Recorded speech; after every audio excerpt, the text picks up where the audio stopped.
हरियाणा की हर अपडेट के लिए बेल आइकन दबाएं और सब्सक्राइब करें STV हरियाणा न्यूज। नमस्कार, आप देख रहे हैं हरियाणा न्यूज और मैं हूं आपके साथ शुभेंदु सिंह। रुक कर लेते हैं सुपरफास्ट 100 का। कृषि कानूनों के खिलाफ किसानों का आंदोलन 131वें दिन भी जारी है। कानूनों को रद्द करने की मांग को लेकर बॉर्डर पर किसान डटे हैं। इस बीच BKU द्वारा संयुक्त किसान मोर्चा के ऐलान पर देश भर में किसानों ने FCI दफ्तर के बाहर प्रदर्शन किया। अम्बाला कैंट में भारतीय किसान यूनियन के ने प्रदर्शन किया और इस दौरान किसानों ने मांग की कि FCI को फसल खरीद से बाहर ना किया जाए। उन्होंने ये भी कहा कि उन्हें फसल खरीद में दिक्कत नहीं आनी चाहिए, क्योंकि उन्हें गेट पास मैसेज सिस्टम बारदाना नमी 14 से घटाकर 12 करने को लेकर दिक्कत है। FCI दफ्तर के बाहर किसानों के प्रदर्शन को देखते हुए पुलिस की तरफ से पुख्ता प्रबंध किए गए थे। वहीं पुलिस का कहना है कि किसान लोकतांत्रिक तरीके से प्रदर्शन करें, कानून व्यवस्था को बिगड़ने नहीं दिया जाए।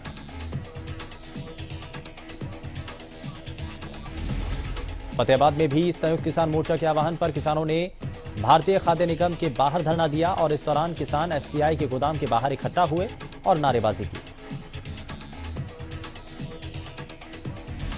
किसानों का कहना है कि भारतीय खाद्य निगम को बचाने के लिए वो खड़े हैं। सुबह 11 से लेकर शाम 5 बजे तक पूरे देश में भारतीय खाद्य निगम के बाहर किसानों का धरना प्रदर्शन जारी रहा। गोहाना में भी किसानों ने केंद्र सरकार द्वारा FCI को बंद किए जाने के विरोध में गोदामों, ऑफिस के बाहर धरना दिया। इस दौरान किसानों का आरोप है कि केंद्र सरकार FCI को बंद कर अपने चहेतों को लाभ देना चाहती है। इससे किसान, गरीब मजदूर को नुकसान होगा।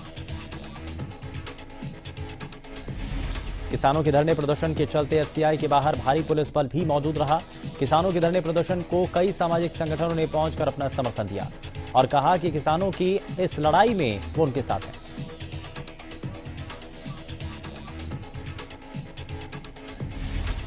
किसान मोर्चा के आह्वान पर सैकड़ों किसानों ने FCI गोदाम के बाहर प्रदर्शन करते हुए घेराव किया और किसान नेताओं ने FCI बचाओ देश बचाओ का नारा दिया। किसानों ने कहा कि सरकार की तरफ से 1 अप्रैल से गेहूं खरीद के दावे किए गए थे, लेकिन किसानों को गेट पास के नाम पर परेशान किया जा रहा है।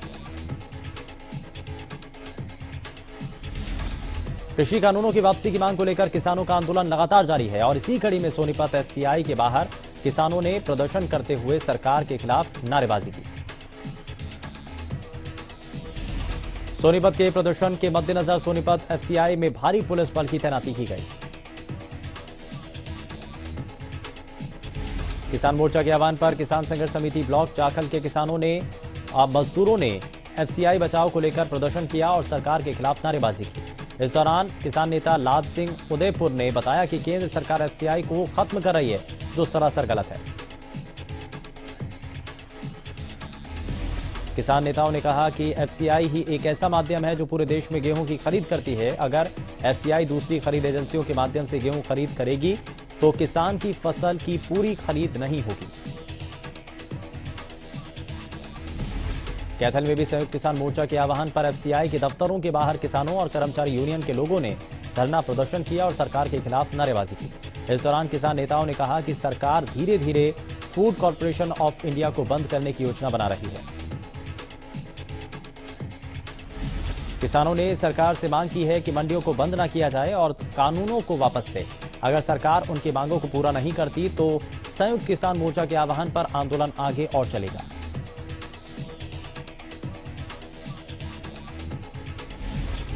संयुक्त किसान मोर्चा के आह्वान पर देश भर में आज FCI बचाओ दिवस मनाया गया। किसान संगठनों के सदस्य कंगनपुर रोड स्थित FCI गोदाम में पहुंचे और इस दौरान गोदाम के सामने सरकार के खिलाफ नारेबाजी की। प्रदर्शनकारी किसानों का कहना था कि सरकार मुनाफे के उपक्रमों को पूंजीपतियों को सौंपने का काम कर रही है, जिसका वो विरोध जता रहे हैं। गोदामों और भंडारण को निजी हाथों में सौंपकर सरकार PDS सिस्टम को खत्म करने की कोशिश में है।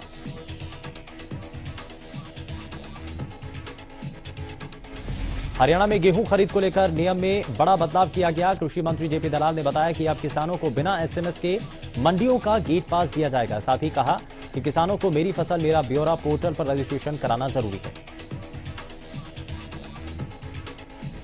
कृषि मंत्री ने कहा कि गेहूं की खरीद का कोई अंतिम टारगेट नहीं रखा गया। सरकार किसानों की गेहूं का एक एक दाना खरीदेगी और खरीद के 72 घंटे में खरीद का पैसा खाते में दिया जाएगा।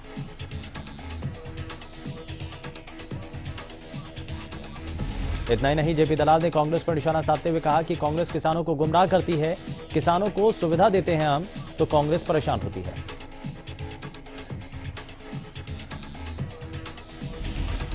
आंदोलन में तेजी लाने के लिए संयुक्त किसान मोर्चा ने मैं भी किसान हूं नामक हस्ताक्षर अभियान सिरसा से शुरू किया। इस दौरान किसान नेता लखविंदर सिंह औलख और मैक्स साहूवाला के एक संयुक्त प्रेस कॉन्फ्रेंस में इस बात की जानकारी दी। उन्होंने बताया कि किसान आंदोलन जन जन का आंदोलन है। अभियान के तहत सभी शिक्षण संस्थाओं और गांव-गांव जाकर किसान आंदोलन से जुड़ने के लिए हस्ताक्षर किए जाएंगे। हस्ताक्षर अभियान के साथ साथ आंदोलन में और तेजी लाने के लिए किसानों के हितैषी रहे धन्ना भगत का जन्मदिवस भी 20 अप्रैल को मनाया जाएगा।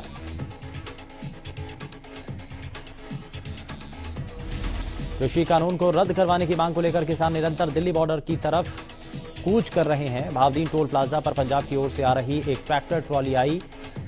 इस दौरान किसानों के आंदोलन में शामिल किसानों के लिए हर आधुनिक सुविधा मौजूद दिखी। ट्रॉली में पंखे से लेकर बिजली से जुड़े सभी इंतजाम दिखाई दिए। साथ ही गर्मी को देखते हुए ट्रॉली में ही फ्रिज भी लगाया गया। ट्रॉली में सवार किसान पंजाब से 6 महीने का राशन लेकर दिल्ली बॉर्डर की तरफ कूच कर रहे हैं। किसानों ने बताया कि इस ट्रॉली को तैयार करने में 1 महीने का समय और करीब 3.5 लाख रुपए का खर्चा आया।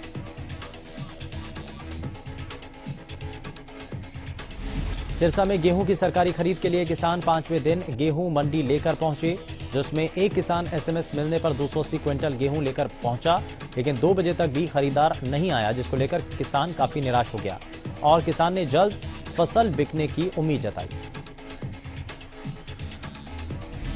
हरियाणा कृषि विभाग की अतिरिक्त मुख्य सचिव सुमित्रा मिश्रा ने करनाल अनाज मंडी में गेहूं खरीद का जायजा लिया। गेहूं खरीद के दौरान हो रही किसानों की समस्याओं को भी सुना। कुछ किसान गेहूं की फसल में नमी होने के कारण पिछले 2 दिनों से मंडी में अपनी फसल को लेकर बैठे हैं, लेकिन अभी तक उनकी फसल को नमी के चलते खरीदा नहीं गया। सुमित्रा मिश्रा ने कहा किसानों को आश्वासन दिया कि गेहूं खरीद के दौरान किसानों को किसी भी तरीके की समस्या का सामना नहीं करना पड़ेगा। वहीं किसानों ने गेहूं की फसल में नमी को लेकर आ रही समस्या से अतिरिक्त मुख्य सचिव को अवगत कराया। बल्लभगढ़ की मंडी में पुरानी रंजिश के चलते बदमाशों ने आरती और किसान सहित 3 लोगों को गोली मारकर घायल कर दिया।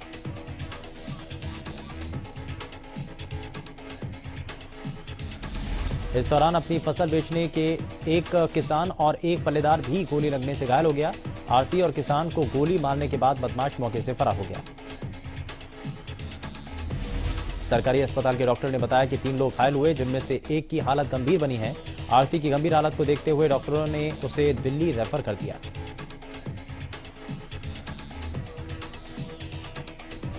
सिरसा जिले में साल 2019-20 में खराब हुई नरमा कपास की फसल का बीमा जारी कर दिया गया। ये जानकारी उप कृषि निदेशक डॉक्टर बाबूलाल ने दी। उन्होंने कहा कि जिले के अलग अलग गांव में नरमा कपास की फसल खराब हुई थी। सर्वे के बाद रिपोर्ट बनाकर मुख्यालय को भेज दी गई। अब बीमा की राशि जारी हो चुकी है और किसानों के खाते में भेजी जा रही है। साथ ही उन्होंने कहा कि अलग अलग गांव में खराब हुई फसलों का मूल्यांकन करने के बाद 17,000, 20,000 और 25,000 रुपए प्रति एकड़ तक मुआवजा राशि किसानों के खातों में भेजी जा रही है। जिस गांव में कम नुकसान हुआ वहां 17,000 और जहां फसलों को ज्यादा नुकसान हुआ वहां 25,000 रुपए प्रति एकड़ मुआवजा दिया जा रहा है। डॉक्टर बाबूलाल ने बताया कि साल 2016 से अब तक जिले में बीमा क्लेम के रूप में किसानों में के खाते में कुल 983 करोड़ रुपए की राशि आ चुकी है। महम के गांव खरकड़ा में किसान फसल के पंजीकरण न होने से परेशान हैं। किसानों ने चंडीगढ़ की बजाय मार्केट कमेटी से ही टोकन दिए जाने की मांग की। किसानों का कहना है कि खेत से फसल को घर लेकर आना और फिर मंडी में लेकर आना किसानों के लिए काफी नुकसानदायक है। किसानों ने नायब तहसीलदार से मुलाकात की और नायब तहसीलदार ने किसानों से 2 दिन में समस्या के समाधान का आश्वासन दिया।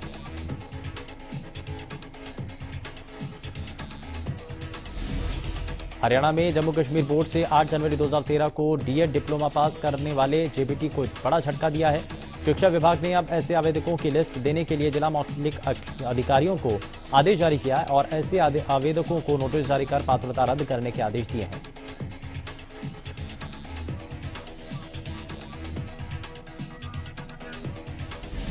आदेश जारी किए गए हैं कि नियुक्ति प्राप्त करने वालों की जानकारी 3 दिनों में परफॉर्म के आधार पर दी जाए। निदेशक मौलिक शिक्षा विभाग हरियाणा की तरफ से जिला मौलिक शिक्षा अधिकारियों अंबाला, हिसार, जींद, करनाल, कुरुक्षेत्र, नारनौल और नूंह को पत्र लिखा गया है। आदेशों में कहा गया कि किसी भी प्रकार की कोताही के लिए खुद जिम्मेदार होंगे। आपको बता दें कि 2014 में इस भर्ती का रिजल्ट जारी हुआ था और हाईकोर्ट के आदेशों के बाद 2017 में ज्वाइनिंग हुई थी। इस दौरान बहुत से ऐसे चयनित अध्यापक थे जिन्होंने विज्ञापित जेबीटी पद के लिए आवेदन की अंतिम तिथि 8 दिसंबर 2012 के बाद 12 दिसंबर 2012 के बाद जम्मू और कश्मीर से डीएड डिप्लोमा पास किया था।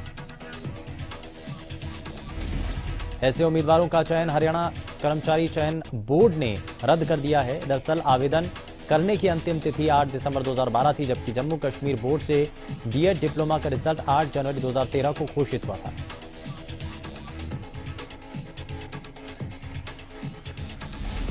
कोरोना की बेकाबू रफ्तार डराने लगी है। पहली बार नए आंकड़े 1 लाख के पार पहुंच गए। पिछले एक महीने में कोरोना महामारी से 7,553 लोगों की जान गई और एक्टिव केस की संख्या में 5.5 लाख की बढ़ोतरी दर्ज की गई।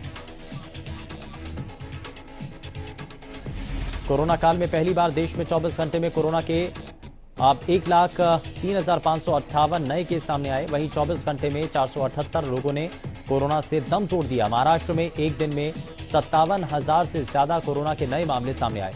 इनमें अकेले मुंबई में रिकॉर्ड 11,000 से ज्यादा केस हैं।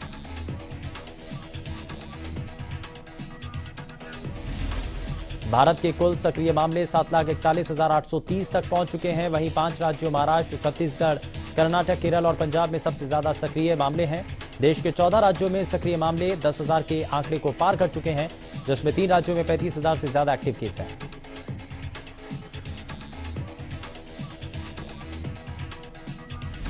कोरोना के बढ़ते मामलों के बीच देश में टीकाकरण अभियान तेजी से चल रहा है। इसी कड़ी में उत्तर प्रदेश के मुख्यमंत्री योगी आदित्यनाथ ने सोमवार को कोरोना वैक्सीन की पहली डोज ली। लखनऊ के सिविल अस्पताल में सीएम योगी ने भारत बायोटेक की कोवैक्सीन की पहली डोज ली है। इस दौरान योगी आदित्यनाथ ने पात्र लोगों से भी कोरोना वैक्सीन लगवाने की अपील की और कहा कि देशवासियों को कोरोना वैक्सीन मुफ्त में उपलब्ध कराने के लिए पीएम मोदी का आभार। इस साथ ही उन सभी वैज्ञानिकों का अभिनंदन करते हैं जिन्होंने समय से भारत में 2 वैक्सीन लॉन्च की।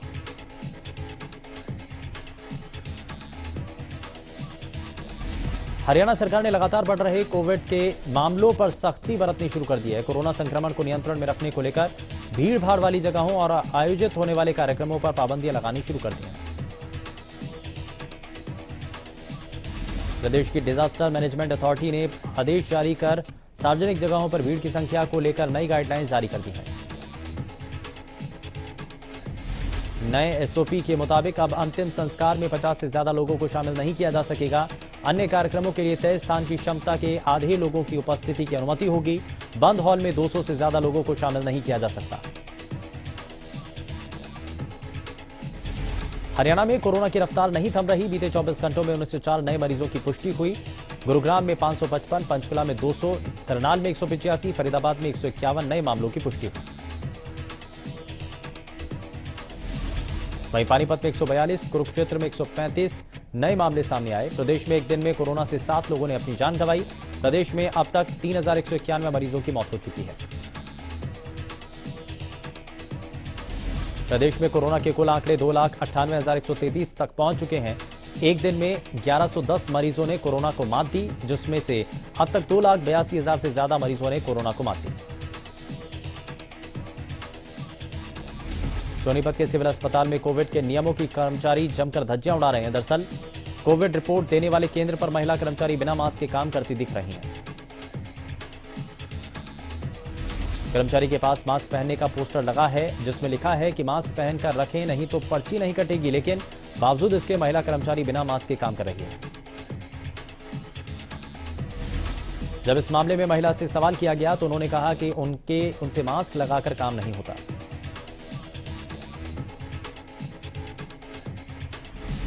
सिरसा में लगातार बढ़ते कोरोना मामलों को देखते हुए सिरसा में टीकाकरण अभियान में तेजी आ गई है। लगातार बढ़ते मामलों ने स्वास्थ्य विभाग की चिंताएं बढ़ा दी हैं। विभाग ने कोरोना टीकाकरण में तेजी लाने के लिए अधिकारियों को निर्देश दिए हैं। सिरसा की रेलवे कॉलोनी के सामुदायिक स्वास्थ्य केंद्र में रेलवे कर्मचारियों और आम जनों को कोविड वैक्सीनेशन का टीकाकरण किया जा रहा है। हरियाणा विद्यालय शिक्षा बोर्ड इस बार नकल रोकने को लेकर ज्यादा सख्त दिखाई दे रहा है। इस बार शहर गांव के तमाम स्कूलों में दूसरे स्कूलों के अध्यापकों को ड्यूटी पर लगाया जाएगा। बोर्ड अध्यक्ष जगबीर सिंह और सचिव राजीव प्रसाद ने बताया कि इस बार पहले से ज्यादा सख्त नियम बनाए गए। बोर्ड की परीक्षा में दूसरे की जगह परीक्षा देते मिलने पर निश्चित तौर पर एफआईआर दर्ज करवाई जाएगी। नकल करने में संलिप्त पाए जाने पर इस बार 2 की बजाय 3 साल तक विद्यार्थी को परीक्षा से बाहर रखा जाएगा। बोर्ड अधिकारियों का कहना है कि परीक्षा में किसी भी सूरत में कोताही बर्दाश्त नहीं होगी। 2021 में आयोजित होने वाले खेलो इंडिया यूथ गेम्स की मेजबानी हरियाणा करेगा, जिसके मद्देनजर हरियाणा सरकार की तरफ से खेलों को बढ़ावा देने के लिए उच्च स्तर के खेल स्टेडियम तैयार किए जा रहे हैं। अंबाला छावनी में वॉर हीरोज मेमोरियल स्टेडियम तैयार किया जा रहा है। 12 एकड़ की भूमि में तैयार किए जा रहे वॉर हीरोज मेमोरियल स्टेडियम में सबसे पहले फीफा अप्रूव्ड सिंथेटिक टर्फ वाला फुटबॉल ट्रैक, जिसकी पेरिफेरी में 400 मीटर का सिंथेटिक ट्रैक रनिंग और रिले दौड़ के लिए बनाया जा रहा है, जिसमें 3750 ऑडियंस के बैठने की कैपेसिटी है। इसके अलावा ऑल वेदर स्विमिंग पूल, जिसके अंदर 2 स्विमिंग पूल बनाए जा रहे हैं। पीडब्ल्यूडी विभाग के अधिकारी ने बताया कि अंबाला छावनी के बो इलाके में हॉकी ग्राउंड बनाने के लिए गृह मंत्री अनिल विज ने 30 लाख रुपए दिए हैं। रतला के अटल बिहारी मेडिकल अस्पताल के बाहर लोगों ने प्रदर्शन किया। लोगों ने सरकार पर नौकरियों में भेदभाव का आरोप लगाया है। लोगों का कहना है कि वो अब इस धरने को तभी खत्म करेंगे जब क्षेत्र के युवाओं को नौकरी मिलेगी। लोगों का कहना है कि पहले भी 400 से 500 कर्मचारी काम करते थे जो कि यहीं के रहने वाले थे, लेकिन अब बाहर के लोगों को यहां पर भर्ती करके भेजा जा रहा है, जबकि क्षेत्र के युवा बेरोजगार घूम रहे हैं। बराड़ा में नगरपालिका को बने काफी समय हो गया, लेकिन बराड़ा के लोग अभी भी मूलभूत सुविधाओं से वंचित हैं। बराड़ा के वार्ड नंबर 9 सिंहपुरा कॉलोनी निवासियों ने नालियों की गंदगी की वजह से होने वाली परेशानी के बारे में बताया। उन्होंने इसकी शिकायत नगरपालिका को भी की, लेकिन उनकी समस्या का कोई समाधान नहीं हुआ। परेशान होकर कॉलोनी वासियों ने सीएमओ को भी ट्वीट कर मदद की गुहार लगाई। तोशाम कस्बे में मैचिंग सेंटर और कॉस्मेटिक की दुकान पर चला रहे व्यापारी से फोन पर 30 लाख रुपए की फिरौती मांगने का मामला सामने आया। फिरौती न दिए जाने पर व्यापारी को जान से मारने की धमकी दी गई। घटना के बाद कस्बे के व्यापारी इकट्ठा होकर थाने पहुंचे और पुलिस से मामले में कार्रवाई की मांग की। व्यापारी सतीश कुमार उर्फ अन्नू ने पुलिस को शिकायत दी और कहा कि कई बार फिरौती और मंथली देने के लिए फोन आए। शनिवार रात को करीब 9 बजे फोन आया और 30 लाख रुपए की फिरौती मांगी। नहीं देने पर अंजाम भुगतने की धमकी भी दी गई है। गुरुग्राम में कैब का इंतजार कर रही 2 युवतियों से अश्लील छेड़छाड़ का मामला सामने आया है। दरअसल ग्वालपाड़ी इलाके में 2 युवतियां दिल्ली जाने के लिए कैब का इंतजार कर रही थी, तभी शराब के नशे में धुत 2 युवकों ने उन्हें परेशान कर छेड़छाड़ शुरू कर दी। युवतियों ने युवकों को काफी समझाया, लेकिन नशे में धुत युवक कुछ सुनने को तैयार नहीं थे, जिसके बाद युवतियों ने पुलिस को कॉल कर दोनों युवकों के खिलाफ मामला दर्ज करवा दिया।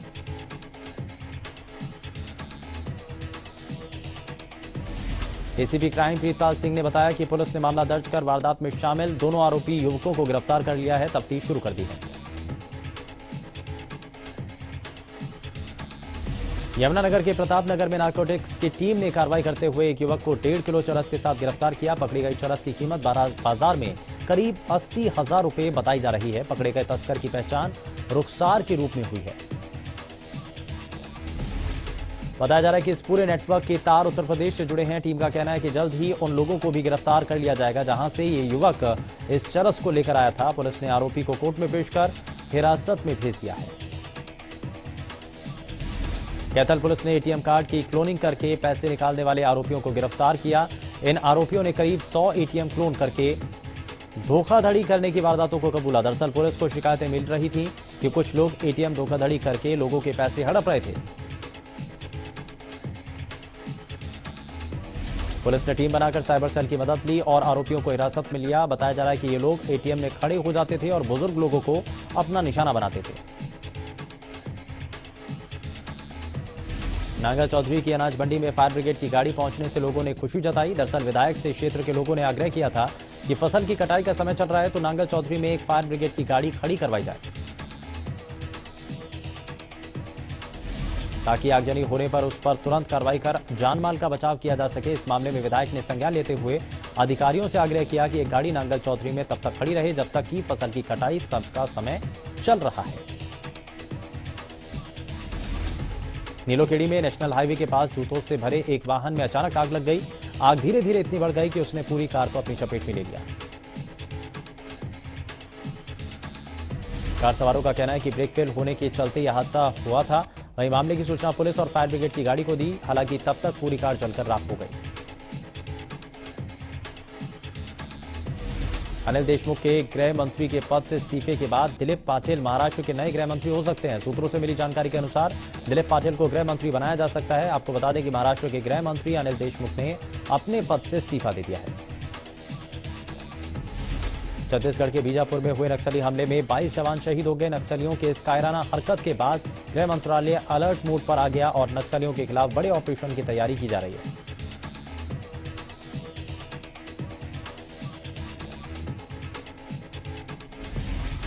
केंद्रीय गृह मंत्री अमित शाह आज छत्तीसगढ़ के जगदलपुर पहुंचे और इस दौरान केंद्रीय गृह मंत्री अमित शाह और मुख्यमंत्री भूपेश बघेल ने सुकमा बीजापुर बॉर्डर पर हुए नक्सली हमले में जान गंवाने वाले 14 सुरक्षाकर्मियों को जगदलपुर में श्रद्धांजलि दी। सप्ताह के पहले कारोबारी दिन यानी सोमवार को शेयर बाजार लाल निशान पर खुला। बॉम्बे स्टॉक एक्सचेंज का प्रमुख इंडेक्स सेंसेक्स 305.03 अंकों के नीचे के साथ 49,724.80 के स्तर पर खुला। सप्ताह के पहले कारोबारी दिन यानी सोमवार को नेशनल स्टॉक एक्सचेंज का निफ्टी 82 अंक यानी 0.55% की गिरावट के साथ 14,785.40 के स्तर पर खुला। सोमवार को 688 शेयरों में तेजी आई, 719 शेयरों में गिरावट आई, वहीं 107 शेयरों में कोई बदलाव नहीं हुआ। टिकटॉक की पेरेंट कंपनी बाइट डांस ने बॉम्बे हाई कोर्ट में याचिका दायर कर कहा कि कर चोरी के मामले में उसके बैंक खातों को गैरकानूनी तरीके से फ्रीज किया गया और ये प्रताड़ित करना है। सरकार ने चालू वित्त वर्ष से आयकर रिटर्न भरना अनिवार्य कर दिया। अगर आपकी आय टीडीएस के दायरे में आती है तो रिटर्न दाखिल करना बेहद जरूरी है। साथ ही सभी व्यक्तिगत करदाताओं के लिए पैन रखना भी जरूरी हो गया है।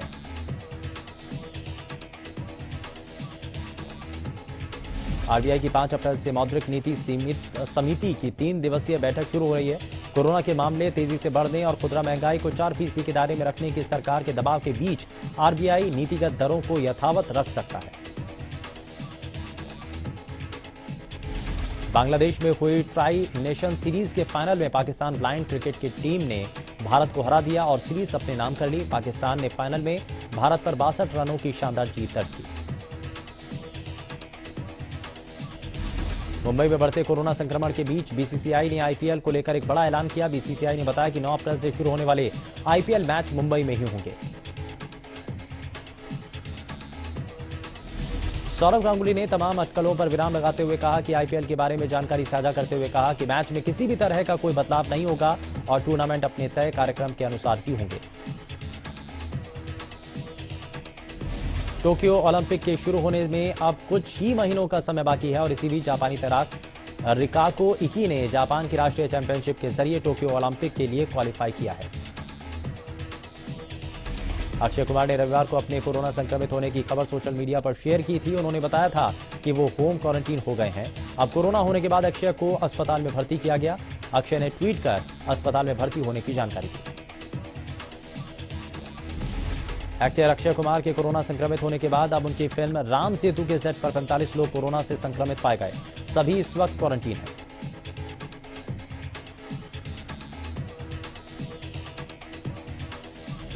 अक्षय कुमार के बाद भूमि पेडनेकर कोरोना पॉजिटिव पाई गई। इसकी जानकारी उन्होंने खुद सोशल मीडिया पर पोस्ट कर दी। भूमि ने बताया कि वैसे तो बेहतर महसूस कर रही हैं। लगातार बॉलीवुड सेलिब्रिटी के कोरोना संक्रमित होने की खबर सामने आ रही है। इसी कड़ी में अब विक्की कौशल ने भी फैंस को कोविड-19 पॉजिटिव पाए जाने की खबर इंस्टाग्राम पर फैंस के साथ साझा की। टीवी के पॉपुलर शो भाभी जी घर पर हैं फेम अंगूरी भाभी उर्फ शुभांगी अत्रे कोरोना पॉजिटिव पाई गई। शुभांगी ने बताया कि वो इस समय होम क्वारंटीन है। डॉक्टर की सलाह से वो दवाई ले रही हैं। वहीं शुभांगी के पति और बेटी कोरोना नेगेटिव पाए गए। छोटे पर्दे के reality show Bigg Boss 13 fame Himanshi Khurana ने आसिम रियाज संग शादी को लेकर अपनी चुप्पी तोड़ते हुए कहा कि दोनों को ही जल्दबाजी में निर्णय नहीं लेना चाहते हैं। दोनों का आगे करियर है और शादी एक बड़ा कमिटमेंट होता है।